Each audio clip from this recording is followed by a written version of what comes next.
证我们的政府是一个廉洁、公正、有效率的政府。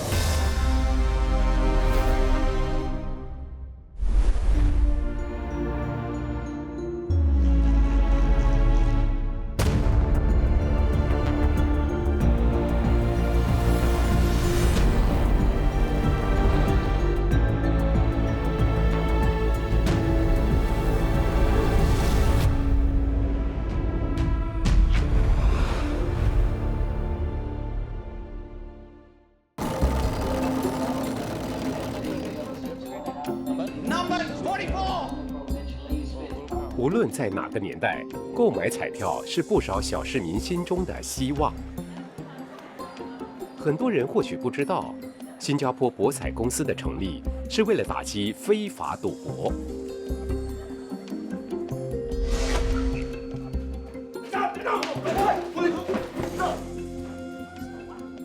From 1959, the government had to deal with corruption, which was very much endemic. It was common. People saw it as something that is tolerated, and so it was important to have that mindset change. 政府在1960年代允许国人合法投注万字票、多多和大彩，目的是为了遏制非法赌博所衍生出的各种犯罪行为，包括贪污。民间赌博风气盛行，有人赌马、观马，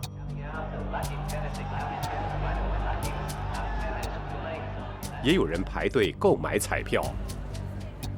新加坡赛马工会在1985年摇珠开采万字票，不料隔年却有人动起了歪脑筋。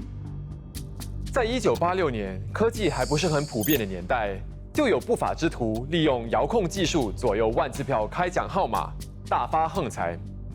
万字票开采时，每个摇珠滚筒会有10颗像这样的摇珠，但有一次，摇珠滚筒内竟多出了1颗摇珠，这究竟是怎么一回事？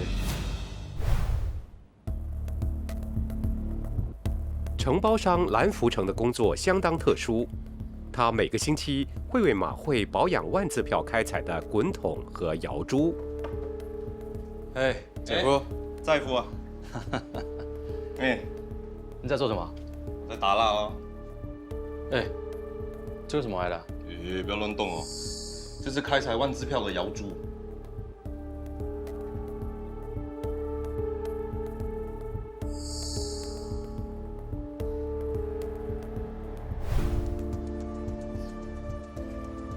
喂，华仔吗？呀，啊，是我啊。啊，你还记得上次你不是跟我说有个朋友很熟悉遥控技术，连那个万字票的摇珠都可以控制，你还记得吗？是啊，他在槟城。怎么了？你要找他？对啊，我想找他有些事。你可以给我他的电话号码吗？可以。我记一下。啊，来。你看，这个就是你要的设计图啊。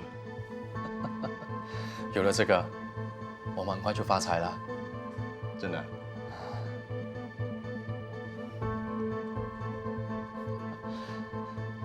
下个星期跟我去一趟槟城。好。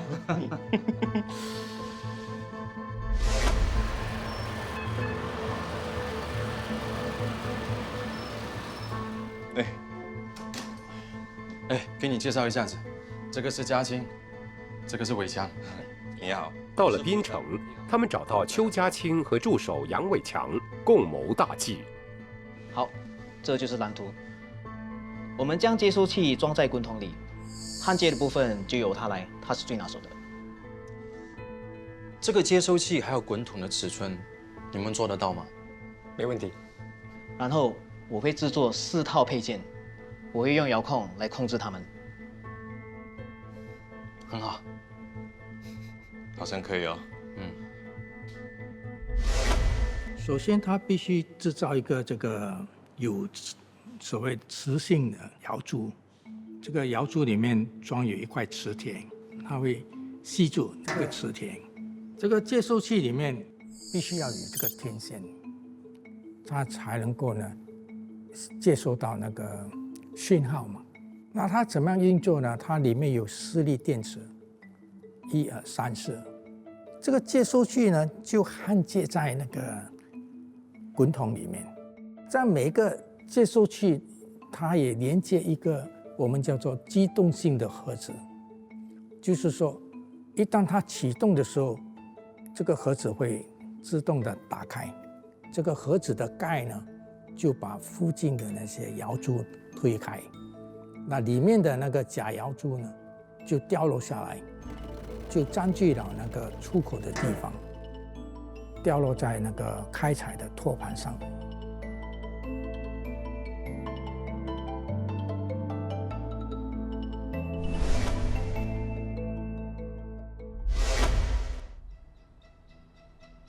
陈再福和蓝福成买通马会货仓书记莫哈默赛义，和他们里应外合。你去开一下门。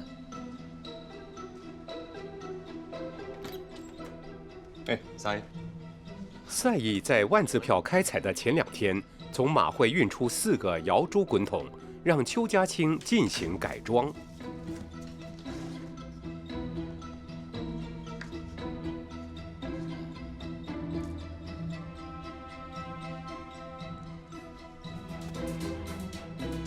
Give you 500 first. The plan works, give you another 10,000. 一切似乎神不知鬼不觉。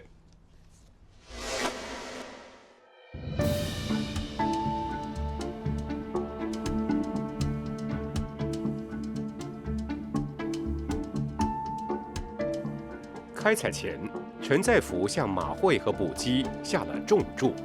各位来宾，大家好，现在开始摇号。第一个开出来的号码是0。开采当天，邱家清利用遥控设备顺利摇出预设的号码。第二个号码是7。第三个号码是3。最后一个号码是1，整组号码是0731。今天所有万字票号码已经公布，现在我们来检查摇珠滚筒。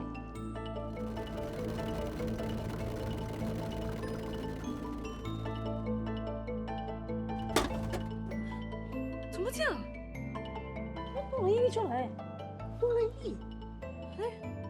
第4号摇筒出现了11枚摇珠，有2枚摇珠显示出同样的一个号码1号，所以当时引起观众的注意，他们就知道这是作弊。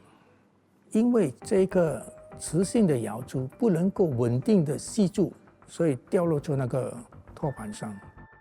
这颗神秘摇珠的出现，引起贪污调查局介入调查。经过警方呢初步的调查，他们审问了这个穆罕默赛，这个马会的这个员工。根据他们讲呢，蓝富成、陈再富这2个人呢，给他500块钱，以便他能够把这个马会的摇珠跟摇筒带出来，那么再交给呢邱家清和杨伟强。事成之后呢，他们会给他1万块钱的回报。所以从这边看来，显示出是一种贪污的案件，所以贪污调查局就介入调查。陈再福马上向补机领取了10万元的非法采金，并且分给其他同伙。至于向马会下注的万字票，他没有胆量去领奖，而是请朋友代劳。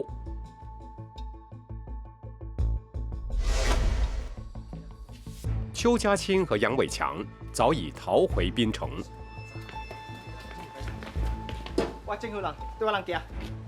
贪污调查局在马来西亚反贪污局的协助下，把他们逮捕归案。蓝福成和陈在福最终向当局自首。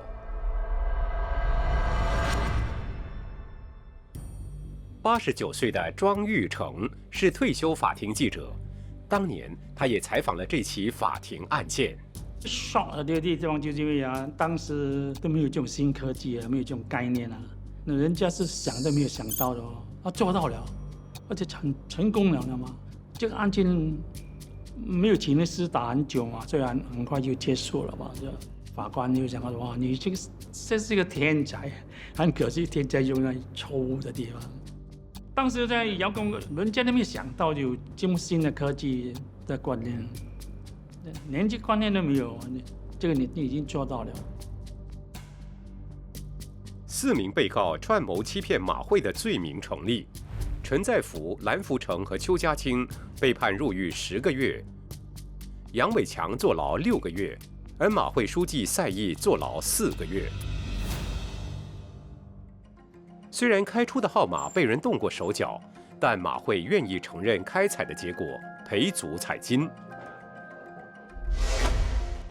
然而，博彩公司为了避免不法之徒走漏洞作弊，万字票摇珠滚筒早已改成透明材质，以免历史重演。到了我主持的那个时候开始，1988年开始的时候，他们就用这种透明式的滚筒，所以每一架都是很透明的。它球一直在里面滚动，都在那边。然后呢，就一个号码出来 ，pop， 先让你看到这开采出来的号码，然后这个号码就滚下来了。观众还没有入席之前呢，就是大门锁着的。观众进来的时候，这个滚筒没有球的，还没有那些还有没有球粒在那边。然后大家做了之后呢，正式开始摇珠的时候，就是他们就会把这些珠子一粒的放进去。放进去之后呢，就邀请2位观众上来确定一下这珠子说在里面 ，OK， 然后给他们算，点 ，OK， confirm 了就下去。那个时候呢，之后就正式摇珠开采。关卡是捍卫我国边境安全的第一道防线，关卡人员更是身负重任。然而，在道义和金钱之间，有的人被贪念蒙蔽了良知。I think many corruption studies have shown that greed plays a very big part in people engaging in criminal activity, in particular corruption, right? And greed need not be about just the greed for material things, right? It could be the greed for power, for influence, for position, because we are all tempted by different vices. 也有执法人员滥用职权换取利益，而这利益还不一定是金钱。2017年，警方在一次扫黄行动中，意外揭发了一起涉及关卡人员的性贿赂案。谢谢。哎呀 ，Benny， 好久没有看见你，妈，忙也要过来嘛，真是的。Police， 警察，别动！别动！警察别动！别动！别动！抓错人了，不关我的事！别动！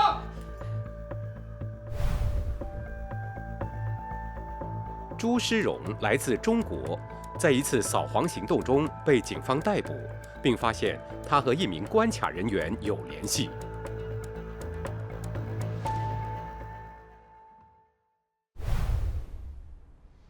为什么你会有 ICA 警察长钱炳生的联络号码在你的手机里面？你怎么解释？事情是这样子的。钱炳森是一名警曹长，在移民与关卡局服务了20年。朱诗荣之前触犯了移民条例而认识钱炳森，他自称有能力延长他的特别准证。后来，钱炳森私下找朱诗荣按摩，并索取性服务，朱诗荣也没有收取任何酬劳。2017年3月，钱炳森向他泄露执法单位的突击情报。事情就这样咯，我有什么办法？由于案情涉及性贿赂，警方因此通知移民局，后来案件转交贪污调查局处理。喂，Sir，我觉得这个案子要交给移民局，让贪污局来处理这个事情。朱世荣的电话里有你和他的简讯，你认识他吗？你怎么解释？是，我是认识他，找过他几次按摩。Chin Peng San has been an investigator in the Immigration and Checkpoint Authority for many years and has vast experience. He knew the workings of an investigation agency, and we had to be on top of things in order to stop him from covering his tracks. Initially, Chin Peng San downplayed his role and admitted to only flouting the code of conduct by visiting prostitutes and not paying for their services. 钱炳森也曾经向另外2名女子索取性贿赂和泄露执法单位的突击情报，其中一人是王成红。为了毁灭证据，钱炳森要他把2人之间的简讯全部删除。喂，陈红啊，被抓了！什么？被抓了？快把我们之前的通话简讯删了，好，我删，我立刻删。然后不要再打给我了。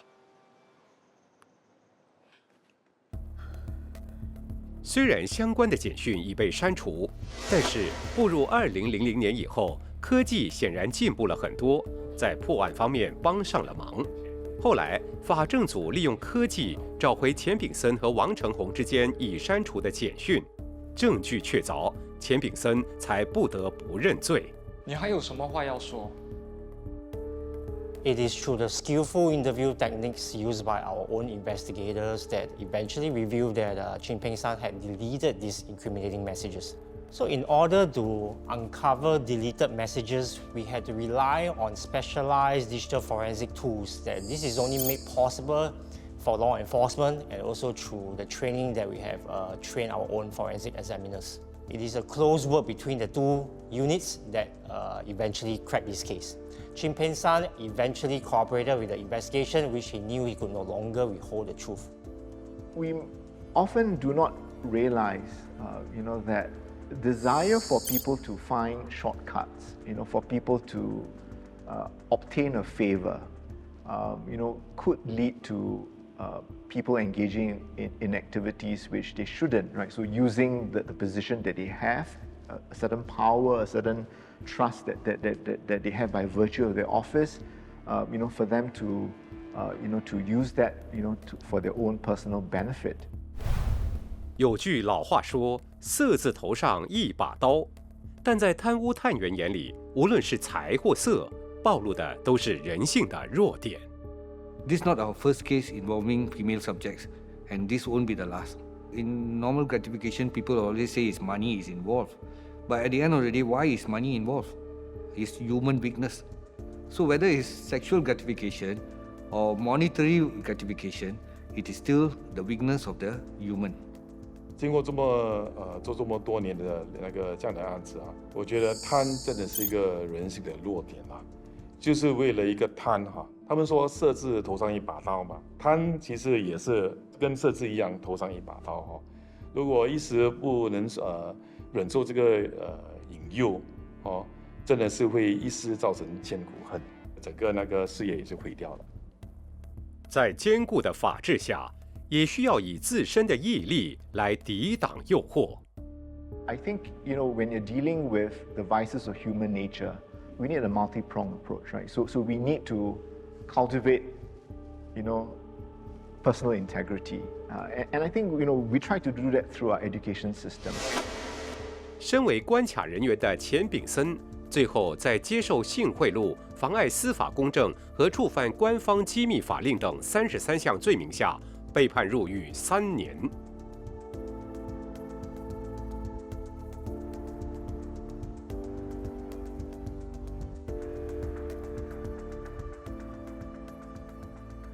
钱炳森利用职权索取性贿赂，只为了满足一己之私。下一集，我们看高官显要怎么因为一时的贪念而自毁前程，甚至潦倒后半生。